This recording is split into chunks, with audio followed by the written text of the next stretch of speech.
सहस्रशीर्षं देवं विश्वाक्षं विश्वशम्भुवं विश्वन्नारायणं देवमक्षरं परमं पदं विश्वतः परमान्नित्यं विश्वनारायणगुं हरिम् विश्वमेवेदं पुरुषस्तद्विश्वमुपजीवति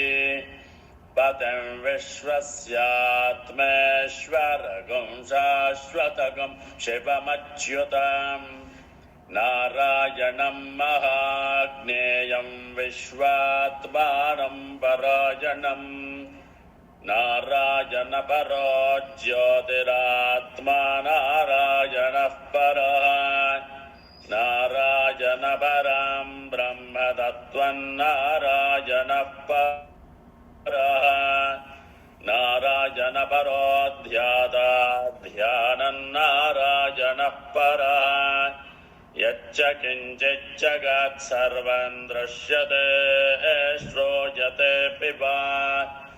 अन्तर्बहिश्च तत्सर्वं व्याप्य नारायणस्थितः अनन्तमव्ययं कविगं समुद्रेन्दं विश्वशम्भुवं पद्मकोशप्रतीकाशगं हृदयं चाप्यधोमुखम् अधो निष्ट्यावितस्त्यां तेनाभ्यामुपरि तिष्ठति।